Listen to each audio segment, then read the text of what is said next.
Good morning, everybody. I just wanted to bring you on for this little update on life. My composting toilet that I built for the journey I had for 3.5 years has worked wonderfully, but the biggest problem, detail-wise, there's a few little weird things, but one of the things over 3.5 years and keeping it sealed and not letting any air flow in there is that those smells have permeated into the wood right through the polyurethane. I thought polyurethane would stop the smell. Obviously not. So I've cleaned it, I tried everything multiple times, bleach, I can't even think of all this stuff, carbon, activated charcoal, and it takes care of it for a little bit, but when you open it, it smells. And it's a strong smell, and it was fine in the past, but Grace doesn't like it. She has a very strong, sensitive nose. And after 3.5 years, there's things I would do a little different. Like, now that I've done my toilet in the trailer in my tiny home, it's working so good, I'm going to incorporate a fan into this design, into my new design, and that'll keep the air flowing, and then just make it a little taller, and just, you know, it's been 3.5 years, and I have all this extra plywood from the home build, and it's like, well, it's Sunday, I have nothing going on. Grace is off to a dance class, so I'm going to fix it. So while this guy has done a great job up till now, you know, right here in the front, that right there is just a Tupperware tray that I rigged up, right? Which has worked fine, but there have been some accidents. You can look back to old videos of some accidents with the urinary diverter not working. So since the diverter I have in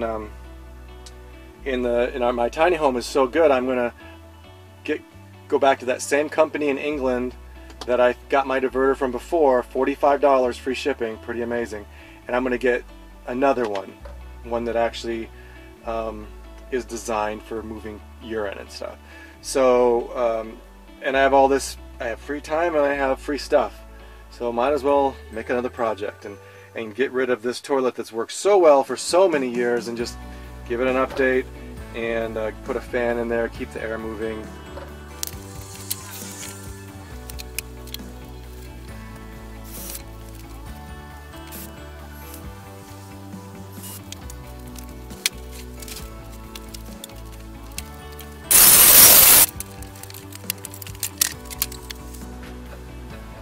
Alright, so here's the box.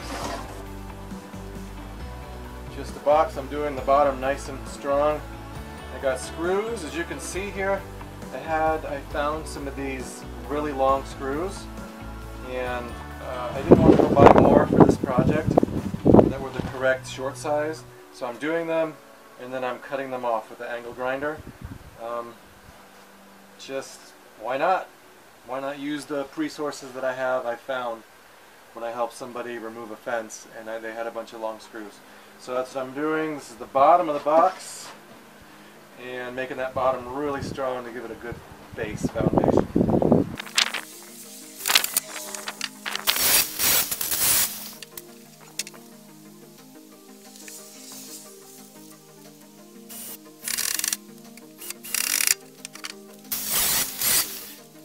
Alright, now I'm just going to screw the bottom on this bad boy. I'm going to go flush to the edge so that I can seal it from the inside.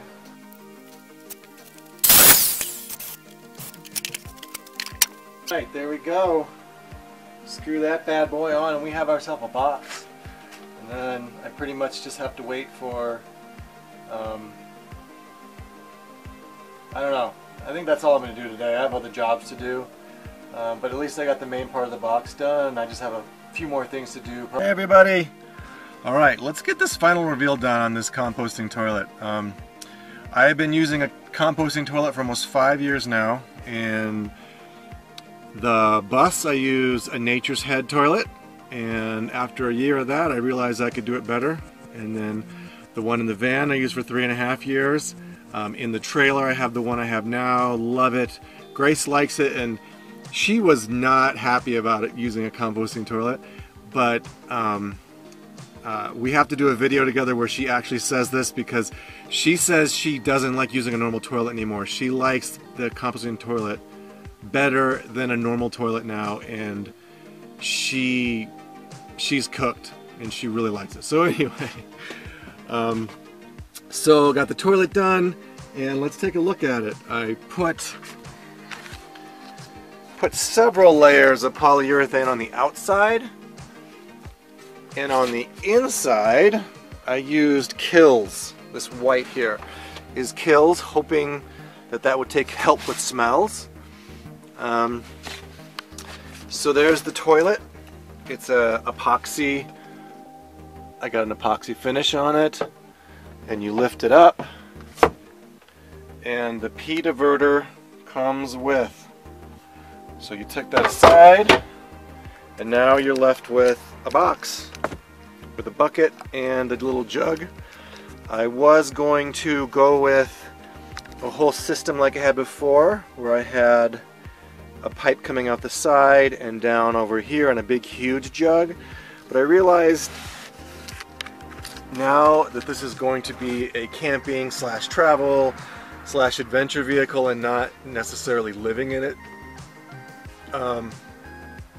I don't need to have a 2-gallon jug. I can just have a 1-gallon jug and make it simpler and keep it all in place. So after a trip, after a camping trip, whatever, everything gets cleaned out fully until the next trip, and it doesn't just stay in there because it's not being lived in daily. So anyway, much simpler to do it this way.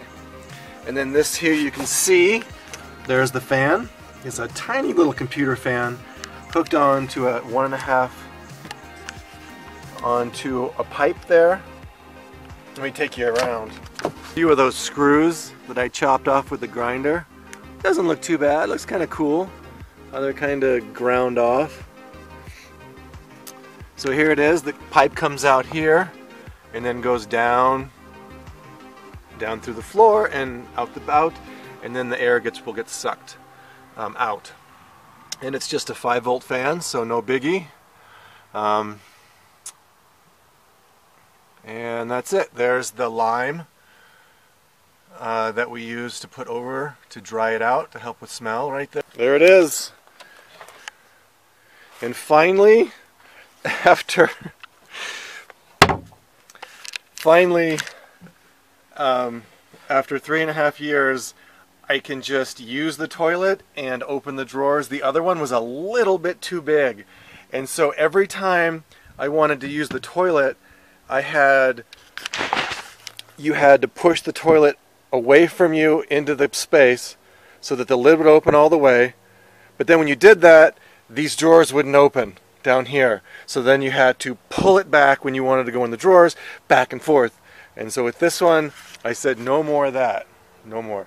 So anyway, this was a fun little project, and didn't cost me, well, it cost me like $70 because of the fan and the pee diverter, but it was time for an upgrade and an update and make it really good this time. So, all right, everyone, go do something fun and go build a toilet box, right? Bye.